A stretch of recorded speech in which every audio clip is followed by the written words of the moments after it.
It's the pine marten. Well, let me rephrase that. It's the alleged pine marten plague. We've been talking about it quite a lot over the last few weeks on this radio show and on this radio station. And one could be forgiven for thinking that it's all centred around Longford and Westmeath, maybe a little bit of Cavan, and also in Roscommon. Actually, last night I received a number of photographs of a pine marten, singular, not plural now, in Roscommon. But this particular little guy or gal was, let's say, very adventurous and had no problem at all getting his picture taken for the purposes of the JF show. But anyway, it's not only a Longford, Westmeath, Roscommon, South Cavan issue. It's also a problem in Fermanagh, and it's a problem in Monaghan. Before I introduce you to our next guest, let me just read this email that we received yesterday. Hi Joe, I live at Aha Lane on the Fermanagh side of the border. We are nothing short of polluted with pine martens. They poo on the doorstep, pull rubbish from the bins, and are in no way afraid to face you. I went out one Sunday morning and one, a pine marten, jumped out of the bin in the garage. I went over to the garage and it stared me right in the eye. I was the one that backed away. The fan belt in my 2014 car recently snapped, and the garage told me that something had gnawed it away. The garage suggested a cat, but my guess is the pine marten. We've no cats. They roam the street not only at night, but brazenly during the day too. My children are petrified of them. Also, my mum was coming in the road one sunny afternoon and saw what she thought was a litter of kittens on the middle of the road playing happily in the sun. But when she got closer, yes, you've guessed it, it was a litter of young pine martens. I know for a fact that they've taken newborn lambs too. The fox mauls the lamb, but the pine marten kills and sucks the blood. We are invaded by them, and they say they are protected. Yours sincerely, Gabrielle, who's with me on the line. How are you? Hello, Joe. How you doing? Thank you so much, Gabrielle, for making contact with us. Nice to know that you're listening to us there in County Fermanagh. So, that's right, yes, we are. You're very attentively listening to you. You're experiencing problems there as well, obviously. When did this all start? Yeah, we are experiencing problems. I suppose maybe my email might sound like they're just walking across the street. You know, when we come out the door, it's not exactly like that, but I mean, they're leaving lots of evidence behind, and that story is absolutely true with regard to the fan belt of the car. I mean, I was going down the Maguire's Bridge Road one day, and the car just lit up like a Christmas tree and stopped. The breakdown recovery unit had to come out and take the car away. And when I went back to the garage to find out what could be wrong, thinking obviously it'd be covered under warranty, they had actually kept the belt as a souvenir, and you could see where the belt had been gnawed away, and it just eventually snapped. They suggested, you know, did we have cats at the house? And we said no, we had no cats. And then I sort of thought about it, and I said, it's going to be a pine marten, but I've actually done a wee bit of homework on it since, and it is quite common, I think, for pine martens to be quite fond of particularly hot rubber and plastic. Are you suggesting a repellent that you can buy, a gadget for putting under the car at a significant cost? So, I mean, I'm obviously not the only one that has experienced something like this. And this pine marten activity, when did you notice an increase in the pine marten presence in your part of the world? Well, to be honest, I would have never really known anything about a pine marten until about 6 or 7 years ago. I called over to my mum's house one day, and her wheelie bin was sitting right outside the conservatory, so you can imagine it's all glass the whole way around. And we're just sitting in the conservatory one afternoon in broad daylight, and I jumped up and I said, oh my God, what's that, just after hopping into the dustbin? Well, she thought I was seeing things. So she went out with a grape or something and lifted the lid of the dustbin, and I'd hopped your man, and he ran across the street, and that was the first we had seen of him.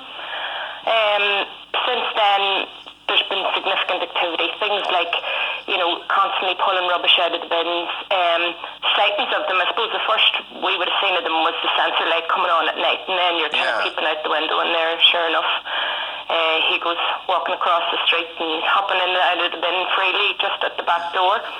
And the word is, from the experts, they're afraid of humans.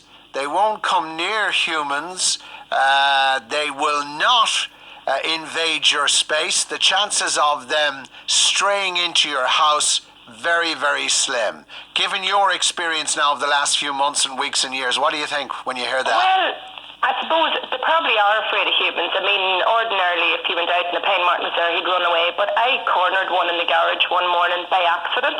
I came out one Sunday morning and we had the bin in an open garage, and your man hopped out of the bin, and I sort of walked over to get a closer look, and I kind of cornered him in the garage, and he faced me, and that's when I said in the email that he faced me, and I was the one that backed away, because I kind of was a wee bit afraid of him now. I expected him just to run away when I went over towards him, but he didn't. He stood his ground, and I was the one that backed away, But I mean, I have heard tell of them getting in through windows. I know a friend of the family here, and they'd left the window open one evening, and when they came home that night, they said, oh goodness, and left that window open, went into the room to close the window, and one hopped back out through the window, so he was already inside on the windowsill, and he hopped out. Oh my God. So, I mean, they definitely do come in. I mean, I suppose they probably come into the heat or whatever, Oh, I'd say it's food or they're something. not afraid of humans. They seem a wee bit tame, to be honest. Do you know what I mean? They'll never get to a stage where you can touch them or anything like that. But well, you see, I would argue, and I'm no expert. Well, I was doing some reading again yesterday, reading up on their habits, etc. The problem is, if there are too many of them, they're going to be driven out of their natural habitat. They're competing for space all the time, and they've no choice. A bit like the foxes, they're moving more and more towards the populated areas because they need to survive, and they will evolve. Well, I know that, Joe, but we're living in a fairly rural area, and they just seem to be fond of company, to be honest, and fond of life. Like, there's plenty of open space around here, but they seem to be very fond of coming around the house and, as I said, doing their business on the doorstep on a very regular basis. And even there, I have a 10-year-old and I have a 1-year-old baby, and the 10-year-old was out through the back door there a week or so ago, and two of them hopped over the fence and ran into the garage in front of her. She screamed, because I have the children petrified, because I wouldn't leave the wee ones out on the street, on their own, in case, not even for a minute, just in case they'd be about, because, I mean, as I said, Mum come in the road the other day and she seen a litter of them on the road playing.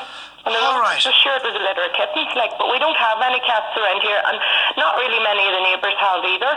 All right, and by the way, just before I introduce you to our next guest, stay where you are, Gabrielle, stay with us now. Just remind you, Laura Thompson will be with us in about 5 minutes from now, ladies and gentlemen. If you have a question for Laura from Healthy Options, 087 1200 900 is our text line number. The local landline number is 0818 22 7777. Call us now. Stay where you are, Gabrielle. From Fermanagh, we head back towards Monaghan, Newbliss to be precise. Mickey, how are you? Ron, Joe, good morning to you. Thanks for making contact with us. You were listening yesterday. Tell me your pine marten story, please. Well, our pine marten story was that we had old bread hanging here on the back of the chair. And next thing, when we got up, the bag was torn. And I had left the top window open in the kitchen, the small one. And next thing I looked at the window, it's all marks here on the window inside and on the outside. So you're convinced that in the dead of night they made their way into the house? Yeah, Sarah had seen them twice a year. And our neighbours here tormented with them. But we never had that to the list. But the Annie McCarrick out the road, the other side of Newbliss, Annie McCarrick house, there's 500 acres of forestry there. And that's the only time ever I heard tell of them. But now we have forestry all around us here, and we're tormented with them. When you say tormented, have you seen them? No, actually, no, just walking around. Actually, I've seen them crossing the road from the local school one day. Oh, my word. And seen them up along the side of the road. But neighbours here have seen them. And even they were wondering what was wrong with the bins. The lids had been off them. So they put a block on top of the bin lid. Yeah. And next thing when they seen it next, I think they made a videoed it. And next thing, they were trying to nearly get the block off the top of the bin. Yeah. Did you? That's the stories I've heard. All right, so you're in New Bliss, and Only it was 1 mile exactly. 1 mile from New Bliss, beautiful part of the world, and Gabrielle is in Fermanagh. Did you both check out the clip that we put on our Facebook page? Well, we put a link to it. I mean, did you see that, Gabrielle? I did see the clip, yeah.